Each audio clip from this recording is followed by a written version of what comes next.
कहानी की शुरुआत लंदन के एक अनाथालय से होती है। मैट्रन हमेशा की तरह बच्चों के सोने के बाद मुख्य दरवाजा बंद करने आती है, लेकिन तभी उसकी नजर दरवाजे के नीचे पड़े एक मैगजीन पर पड़ती है। वो मैगजीन उठाकर अंदर चली जाती है और दरवाजा बंद करना भूल जाती है। सीढ़ियों के नीचे कंबल ओढ़कर छिपी 10 साल की सोफी ये सब देख रही होती है। मैट्रन की लापरवाही देखकर वो परेशान हो जाती है। सोफी चुपचाप कंबल अपने कंधों पर डालती है, दरवाजे तक जाती है और खुद उसे लॉक कर देती है। इसके बाद वो पास रखी पेंडुलम क्लॉक के पास जाती है और उसकी सुई को ठीक 3 बजे पर सेट कर देती है। सोफी मानती है कि ज्यादातर लोग आधी रात या 1 बजे को डरावना समय मानते हैं, लेकिन उसके लिए रात के 3 बजे का समय सबसे खास है, क्योंकि इस वक्त पूरी दुनिया सो रही होती है और सिर्फ सोफी जाग रही होती है। वो मैट्रन की टेबल पर जाकर सारी डाक सही जगह रखती है। तभी बाहर से कुछ अजीब आवाजें आने लगती है। सोफी खिड़की खोलकर बाहर देखती है तो 4 शराबी आदमी सड़क पर हंगामा कर रहे होते हैं। वो बिना डरे उन्हें डांटती है और कहती है कि अंदर बच्चे सो रहे हैं, अगर उन्होंने शोर बंद नहीं किया तो वो पुलिस को बुला लेगी। इसके बाद सोफी सड़क की लाइट बंद कर देती है और खिड़की भी बंद कर देती है। पुलिस के डर से वे चारों आदमी वहाँ से चले जाते हैं, लेकिन जैसे ही सोफी वापस मुड़ती है, खिड़की के बाहर एक अजीब सी चलती हुई परछाई दिखाई देती है। सोफी उसे नजरअंदाज करके वापस उस कमरे में चली जाती है जहाँ बाकी अनाथ बच्चे सो रहे होते हैं। बिस्तर पर पहुंचकर वो कंबल ओढ़ती है, चश्मा लगाती है और टॉर्च जलाकर अपनी किताब पढ़ने लगती है। तभी मैट्रन बच्चों को देखने के लिए कमरे में आती है। सोफी तुरंत टॉर्च बंद करके कंबल के अंदर छिप जाती है। मैट्रन के जाते ही वो फिर से टॉर्च जला लेती है और किताब पढ़ने लगती है, लेकिन कुछ देर बाद बाहर से फिर एक आवाज आती है। सोफी खुद को रोक नहीं पाती और आवाज का पता लगाने निकल पड़ती है। हालांकि उसे साफ साफ 3 नियम याद हैं। बिस्तर से बाहर नहीं निकलना, खिड़की के पास नहीं जाना और कभी भी पर्दे के पीछे नहीं देखना, लेकिन सोफी तीनों नियम तोड़ देती है। वो खिड़की के पास पहुंचती है और बालकनी में जाकर बाहर देखने लगती है। पहले उसे लगता है कि आवाज कुछ बिल्लियों की वजह से आ रही है, लेकिन तभी एक विशाल हाथ सामने वाले घर के पीछे से निकलता है और जमीन पर गिरी कूड़ेदान की बाल्टी उठा लेता है। सोफी की सांसें रुक जाती हैं। उस हाथ के पीछे धीरे धीरे एक बहुत बड़ा चेहरा दिखाई देता है और फिर सामने आता है एक विशालकाय इंसान। वो जायंट भी सोफी को देखकर हैरान रह जाता है। सोफी डरकर वापस अपने बिस्तर की तरफ भागती है और कंबल के अंदर छिप जाती है। उसे लगता है कि कंबल के अंदर छिपने से जायंट उसे नहीं देख पाएगा, लेकिन जायंट सीधे उसके कमरे की खिड़की तक पहुंचता है और अपना विशाल हाथ अंदर डालकर सोफी को कंबल और किताब समेत उठा लेता है। अब जायंट उसे लेकर पूरे लंदन में भागने लगता है। सोफी को कंबल में इस तरह बांध दिया जाता है जैसे कोई बड़ा सा बोरा हो, लेकिन इस दौरान सोफी देखती है कि जायंट इंसानों से बचने के लिए कितनी चालाकी करता है। कभी वो दीवार बनकर खड़ा हो जाता है, कभी सड़क की लाइट को अपने शरीर से ढक देता है, कभी ट्रक में रखे सामान जैसा बन जाता है और कभी एक पेड़ की तरह बिल्कुल स्थिर खड़ा हो जाता है। इस तरह किसी को भनक तक नहीं लगती कि एक जायंट लंदन के बीच से एक छोटी बच्ची को लेकर भाग रहा है। आखिरकार वे शहर से काफी दूर निकल जाते हैं। जायंट बड़े बड़े छलांग लगाते हुए जंगल और खुले मैदान पार करता है, फिर समुद्र को भी विशाल छलांग लगाकर पार कर जाता है। कुछ ही देर बाद वे घने बादलों के बीच पहुंच जाते हैं। जायंट बिना किसी परेशानी के बादलों को पार करता है और दूसरी तरफ पहुंचकर एक ऐसी जगह आता है जहां इंसानों की अजीब अजीब चीजें और विशाल चट्टानें चारों तरफ पड़ी होती हैं। आखिरकार वो एक बड़ी सजी हुई गुफा के अंदर पहुंचता है। यही उसका घर था। जायंट सोफी को कंबल समेत एक पेड़ की शाखा पर टांग देता है और फिर अपनी टेबल के पास जाकर एक अजीब सी सब्जी काटने लगता है। सोफी को मौका मिल जाता है। वो धीरे से कंबल से बाहर निकलती है और उस पेड़ पर चढ़ जाती है। शाखाओं का सहारा लेकर वो एक खिड़की तक पहुंचती है। काफी जोर लगाने के बाद वो खिड़की खोलने में कामयाब हो जाती है, लेकिन खिड़की खोलते समय कुछ सामान नीचे गिर जाता है। आवाज सुनकर जायंट तुरंत उसकी तरफ आ जाता है। सोफी भागने ही वाली होती है कि जायंट उससे कहता है अगर उसके पास पंख नहीं है तो वो यहाँ से कहीं नहीं जा सकती। इसके बाद जायंट खिड़की को धक्का देता है और सोफी सीधे उसके हाथ में पकड़े फ्राइंग पैन में जा गिरती है। जायंट उसे वापस टेबल पर ले आता है और फ्राइंग पैन रखकर फिर से अपनी सब्जी काटने लगता है। सोफी उससे पूछती है कि वे आखिर है कहाँ। जायंट जवाब देता है ये जायंट्स की जमीन है। सोफी तुरंत कहती है कि जायंट्स जैसी कोई चीज होती ही नहीं है। तभी बाहर से एक जोरदार आवाज आती है। सोफी डर जाती है। जायंट खिड़की से बाहर देखता है और बताता है कि ये बाकी जायंट्स हैं और ये कोई आम जायंट्स नहीं थे।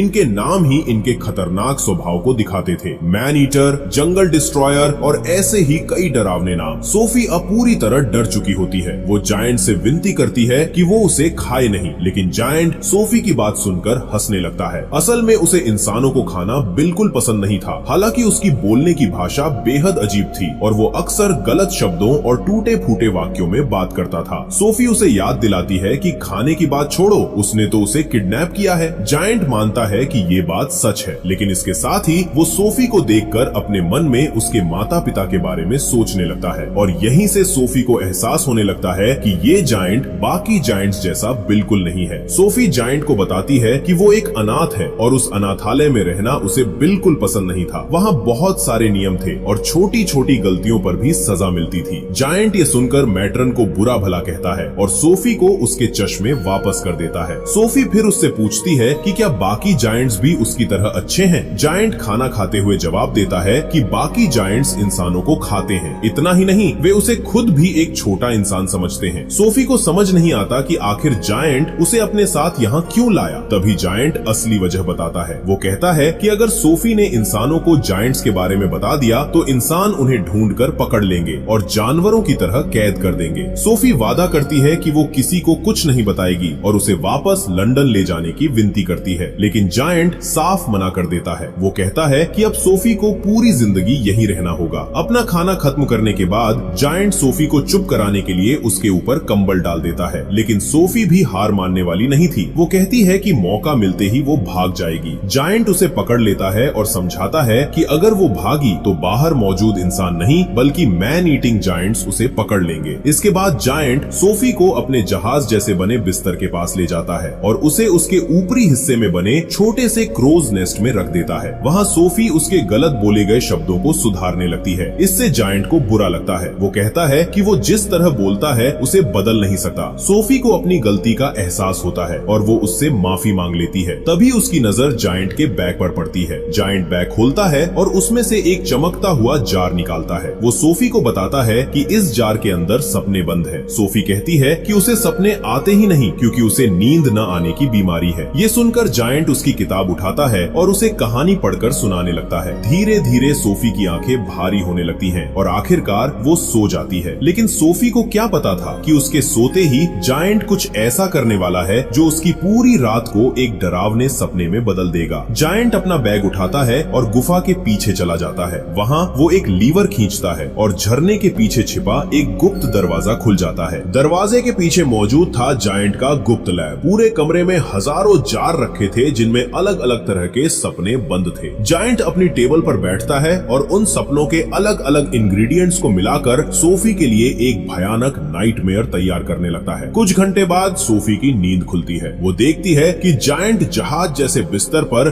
गहरी नींद में सो रहा है। सोफी को भागने का यही सही मौका लगता है। वो धीरे धीरे जहाज के हिलते हुए मास्ट को खिड़की की तरफ धकेलती है और उसी के सहारे बाहर कूद जाती है। कुछ पल के लिए उसे लगता है कि वो बच निकली है, लेकिन तभी एक जायंट की नजर उस पर पड़ जाती है। वो सोफी को पकड़ लेता है। सोफी मदद के लिए उस अच्छे जायंट को पुकारती है, लेकिन वो उसकी आवाज सुनकर भी कोई मदद नहीं करता। अगले ही पल वो खतरनाक जायंट सोफी को खा जाता है, लेकिन तभी सोफी की आंख खुलती है। असल में ये सब सच नहीं था। ये वही नाइटमेयर था जो अच्छे जायंट ने उसके लिए बनाया था। सुबह सोफी की असली नींद खुलती है। जायंट उसे बिस्तर से उठाकर टेबल पर ले आता है और समझाता है कि उसने जो कुछ किया वो सोफी को सुरक्षित रखने के लिए जरूरी था। दोनों नाश्ता करने बैठते हैं। तभी सोफी की नजर एक अजीब सी बोतल पर पड़ती है। उसके अंदर मौजूद लिक्विड ऊपर उठने के बजाय नीचे की तरफ फिस कर रहा था। जायंट बताता है कि इसे फ्रॉक्स कटल कहते हैं और यही जायंट्स का पसंदीदा पेय है। वो उसका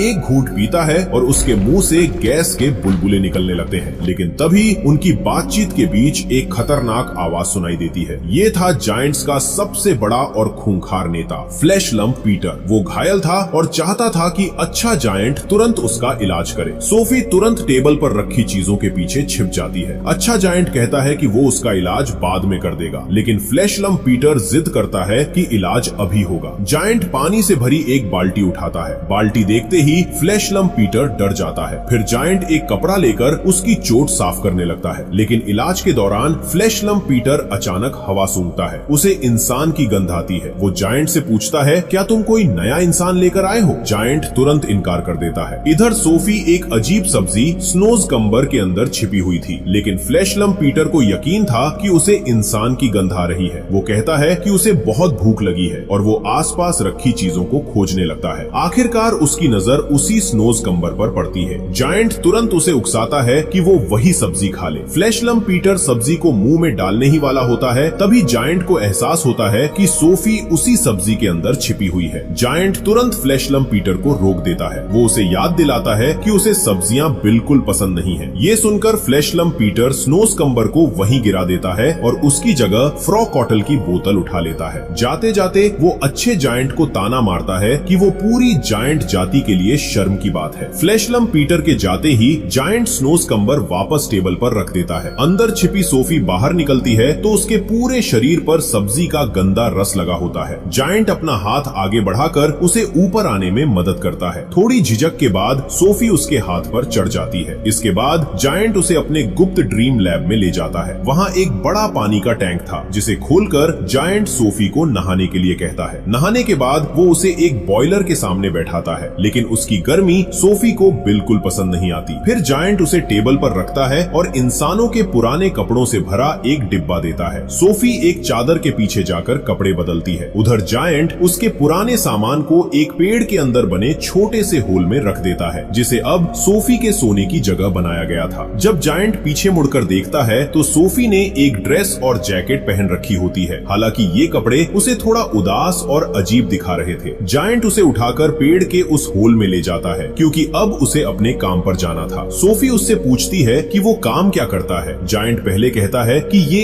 एक सीक्रेट है, लेकिन फिर वो इतना जरूर बताता है कि उसका काम सपनों को पकड़ना है। इसके बारे में वो इससे ज्यादा कुछ बताने से मना कर देता है। सोफी उसके साथ जाने की जिद करती है, लेकिन जायंट साफ मना कर देता है। लेकिन सोफी भी हार नहीं मानती। वो अपनी जैकेट को उल्टा पहन लेती है, पेड़ से बाहर निकल आती है और जायंट से बार बार उसके साथ चलने की विनती करती है। आखिरकार जायंट उसकी जिद के आगे हार मान जाता है। वो सोफी को अपने कंधे पर बैठाता है और दोनों गुफा से बाहर निकल जाते हैं। बाहर सोफी देखती है कि बाकी सभी जायंट्स दिन के समय खुले मैदान में गहरी नींद सो रहे हैं। जायंट बहुत सावधानी से और बिना आवाज किए उनके पास से निकलने लगता है, लेकिन जैसे ही वो एक चट्टान के पास पहुंचता है, फ्लैश लम्प पीटर अचानक जाग जाता है। वो जायंट का पैर पकड़ लेता है। सोफी झटके से नीचे गिरती है और पास खड़ी एक कार के अंदर छिप जाती है, लेकिन उसकी ब्लैंकेट वहीं छूट जाती है। दूसरे जायंट्स जायंट को पकड़कर ऐसे उछालने लगते हैं जैसे वो कोई फुटबॉल हो। फिर उन्हें एक नया खेल खेलने का आइडिया आता है। एक जायंट एक कार लेकर पहाड़ी के एक तरफ पहुंचता है। दूसरा जायंट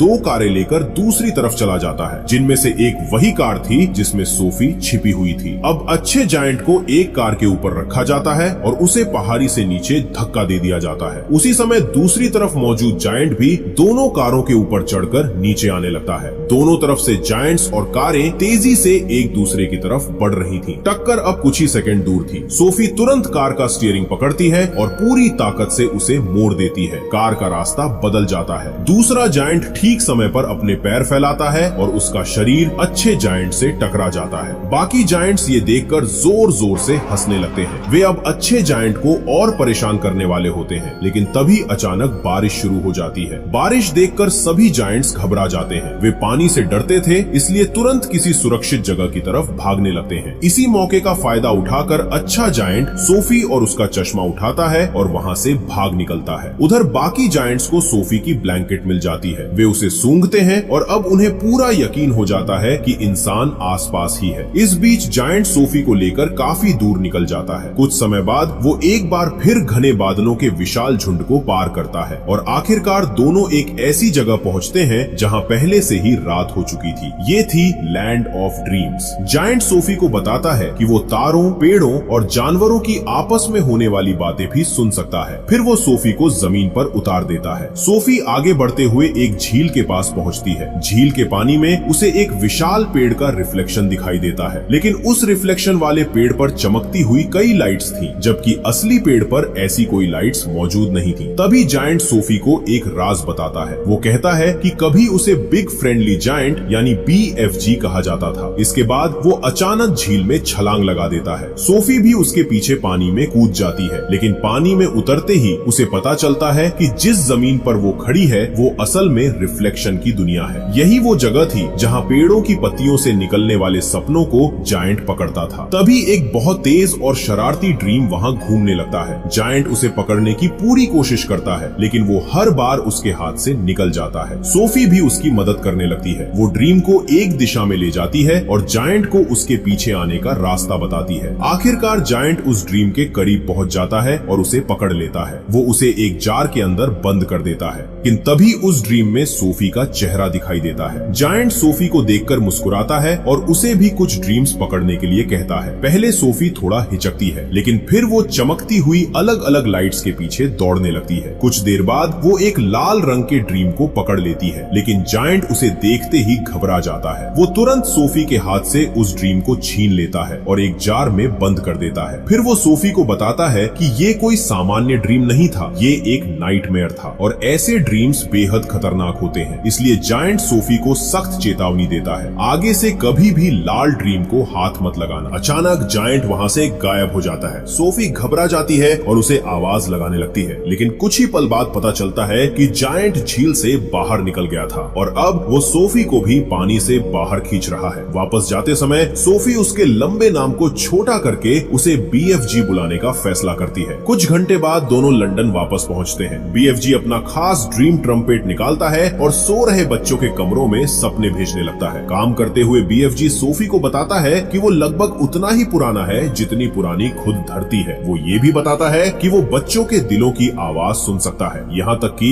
सोफी के दिल की भी। तभी दोनों एक बच्चे को सपना देखते हुए देखते हैं, जिसमें वो अमेरिका के राष्ट्रपति से जुड़ा सपना देख रहा होता है। इसके बाद वे लंदन से निकलने लगते हैं, लेकिन अचानक BFG रुक जाता है। दूर से उन्हें बाकी मैन ईटिंग जायंट्स की आवाजें सुनाई देती है। वे भी लंदन से वापस लौट रहे थे और इस दौरान उन्होंने कई इंसानों को पकड़कर खा लिया था। इसलिए BFG और सोफी तुरंत छिप जाते हैं। जब सारे जायंट्स वहाँ से चले जाते हैं, BFG सोफी से उसकी ब्लैंकेट के बारे में पूछता है। सोफी बताती है कि वो ब्लैंकेट लैंड ऑफ जायंट्स में ही छूट गई थी। ये सुनकर BFG काफी परेशान हो जाता है, क्योंकि अब बाकी जायंट्स को इंसान की मौजूदगी का पता चल सकता था। अगले ही पल कहानी अचानक बदल जाती है। सोफी की आंख खुलती है और वो खुद को वापस उसी लंदन के अनाथालय के सामने पाती है। उसे लगता है कि शायद ये सब एक सपना था, लेकिन तभी सड़क के दूसरे छोर पर BFG दिखाई देता है। वो सोफी को बताता है कि उसकी ब्लैंकेट जायंट्स के इलाके में छूट गई है। अब बाकी जायंट्स को उसके बारे में पता चल जाएगा, इसलिए BFG को सोफी को वापस छोड़कर जाना पड़ेगा। सोफी ये सुनकर बिल्कुल तैयार नहीं होती। तब BFG उसे एक पुराने बच्चे की कहानी बताता है जो कभी उसके साथ रहता था, लेकिन वो उस बच्चे को जायंट्स की भूख से बचा नहीं पाया था। BFG को उम्मीद थी कि ये कहानी सुनकर सोफी डर जाएगी, लेकिन सोफी डरने के बजाय वहीं खड़ी रहती है। आखिरकार BFG उसे छोड़कर चला जाता है। सोफी वापस अपने बिस्तर पर आती है, लेकिन तभी उसे BFG की एक बात याद आती है, वो सब कुछ सुन सकता है। सोफी तुरंत बालकनी में जाती है और बिना सोचे नीचे छलांग लगा देती है। उसे पता था कि BFG अभी भी आसपास ही है और उसकी बात सही साबित होती है। जमीन पर गिरने से ठीक पहले BFG उसे पकड़ लेता है। अब वो सोफी को दोबारा अकेला छोड़ने का फैसला बदल देता है। वो उसे अपने साथ वापस जायंट्स की दुनिया में ले जाता है, लेकिन जैसे ही वे वहाँ पहुँचते हैं,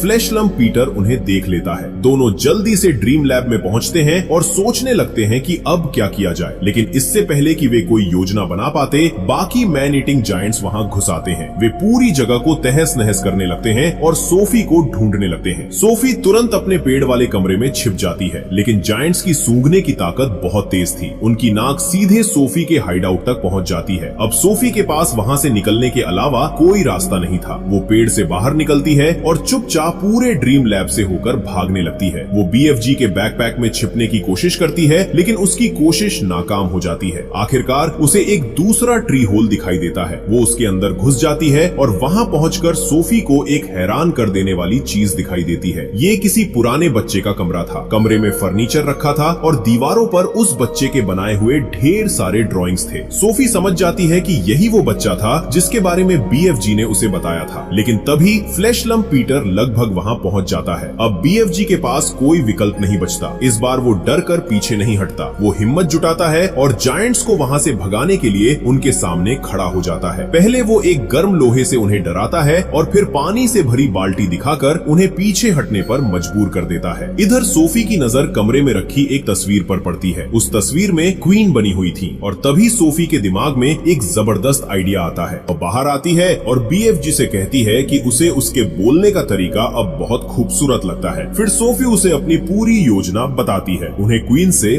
मदद मांगनी होगी, लेकिन इसके लिए उन्हें एक बेहद खास नाइटमेयर नाइटमेयर बनाना पड़ेगा। दोनों BFG की टेबल पर पहुंचते हैं और उस नाइटमेयर को तैयार करना शुरू करते हैं। वे इंसानों और मैन ईटिंग जायंट से जुड़े अलग अलग ड्रीम इंग्रेडिएंट्स को मिलाते हैं। आखिरकार एक ऐसा नाइटमेयर तैयार हो जाता है जिसमें जायंट्स की पूरी आर्मी को तबाह होते हुए दिखाया जाता है। सोफी और BFG उस नाइटमेयर को एक जार में बंद कर देते हैं। अब उनका प्लान साफ था। रात में BFG क्वीन को यही नाइटमेयर दिखाएगा। क्वीन डर कर जागेंगी और फिर सुबह सोफी को अपने महल की खिड़की पर देखकर पूरी सच्चाई समझ जाएंगी। हालांकि BFG अब भी नहीं चाहता था कि ज्यादा इंसान उसे देखें, लेकिन सोफी उसे किसी तरह अपने साथ चलने के लिए मना लेती है। कुछ देर बाद दोनों पहुंचते हैं बकिंघम पैलेस। वे चुपचाप सैनिकों से बचते हुए क्वीन के कमरे तक पहुंचते हैं। BFG अपनी ड्रीम ट्रम्पेट की मदद से वह नाइटमेयर क्वीन के सपने में भेज देता है। सुबह होते ही क्वीन घबरा कर उठती हैं। वह बेहद परेशान होती हैं और अपने आसपास मौजूद मैरी और मिस्टर टिप्स को रात में देखे भयानक सपने के बारे में बताती हैं। उन्होंने सपने में खतरनाक मैन ईटिंग जायंट्स को देखा था। तभी मैरी अखबार उठाती है। अखबार में खबर होती है कि कई बच्चे अचानक गायब हो गए हैं। क्वीन को तुरंत एहसास होता है कि ये वही बात है जो उन्होंने अपने सपने में देखी थी। अब उन्हें शक होने लगता है कि उनका सपना सिर्फ सपना नहीं था। वह मैरी से पर्दे बंद करने के लिए कहती है। पर्दे बंद होते ही खिड़की के बाहर सोफी खड़ी दिखाई देती है। सोफी बताती है कि उसका एक जायंट दोस्त उसे यहाँ लेकर आया है। ये सुनकर मिस्टर टिप्स तुरंत सैनिकों को महल के गार्डन में बुला लेता है। अब क्वीन समझ जाती है कि उनके सपने में दिखाई गई हर चीज सच थी। वह सोफी से कहती है कि वह अपने जायंट दोस्त से उन्हें मिलवाए। सोफी BFG को बुलाती है, लेकिन BFG डर के कारण बाहर नहीं आता। सोफी उसे हिम्मत रखने के लिए कहती है और समझाती है कि क्वीन उसे कोई नुकसान नहीं पहुंचाएंगी। आखिरकार BFG बाहर आता है। जैसे ही वह गार्डन में पहुंचता है, सैनिक उसे चारों तरफ से घेर लेते हैं, लेकिन क्वीन अपना वादा निभाती है। वह मिस्टर टिप्स को आदेश देती है कि सैनिक पीछे हट जाएं। BFG धीरे धीरे क्वीन की खिड़की के पास आता है और झुककर क्वीन को सम्मान देता है। फिर वह कहता है कि वे यहाँ मदद मांगने नहीं बल्कि मदद देने आए हैं। क्वीन उसकी बात स्वीकार कर लेती है, लेकिन उससे पहले उन्हें अपने कपड़े बदलने थे। कुछ ही देर बाद क्वीन अपने मिनिस्टर्स और आर्मी लीडर्स को बुलाती है। वहीं सोफी को भी नए कपड़े पहनाए जाते हैं और उसका पूरा मेकओवर किया जाता है और फिर तीनों एक साथ नाश्ते के लिए निकलते हैं। लेकिन अब उनके सामने एक बहुत बड़ा काम था, मैन ईटिंग जायंट्स को रोकना। BFG रेंगते हुए पैलेस के अंदर आता है और डाइनिंग रूम में क्वीन और बाकी लोगों के साथ शामिल हो जाता है। उसके लिए एक खास बहुत बड़ी टेबल तैयार की गई थी। जैसे ही खाना परोसा जाता है, सामने तरह तरह के डिशेस का इतना बड़ा ढेर लगा होता है कि BFG भी हैरान रह जाता है। वो पहली बार इंसानों का खाना चखता है और स्वाद लेते ही उसके चेहरे पर खुशी आ जाती है। उसे खाना इतना पसंद आता है कि वो फैसला करता है कि अब वह कभी स्नोज कम्बर नहीं खाएगा। हालांकि कॉफी पीते ही उसका स्वाद बिगड़ जाता है। BFG कॉफी मुंह से बाहर थूक देता है और वह सीधे कुछ बटर्स के ऊपर जा गिरती है। उसे लगता है कि इससे कहीं बेहतर ड्रिंक होनी चाहिए। तभी वो अपने बैकपैक से फ्रॉक्स कटल की बोतल निकालता है और क्वीन को पेश करता है। कुछ ही देर में आर्मी के बड़े अधिकारी भी वहाँ पहुँच जाते हैं। क्वीन उन्हें आदेश देती है कि वे जायंट्स की जमीन पर जाकर सभी खतरनाक जायंट्स को पकड़ें और वहाँ तक पहुँचने के लिए उन्हें BFG के बताए रास्ते का ही इस्तेमाल करना होगा। BFG बताता है कि उसका देश आम नक्शे में दिखाई ही नहीं देता। इसके बाद वह सबके लिए फ्रॉक्स कटल निकालता है, यहाँ तक कि आर्मी ऑफिसर्स को भी इसका स्वाद चखाता है। सब लोग BFG के नाम पर टोस्ट करते हैं और ड्रिंक पीते हैं और अगले ही पल सभी के मुंह से गैस के बुलबुले निकलने लगते हैं। क्वीन मुस्कुराते हुए कहती है, अब वक्त आ गया है प्लान शुरू करने का।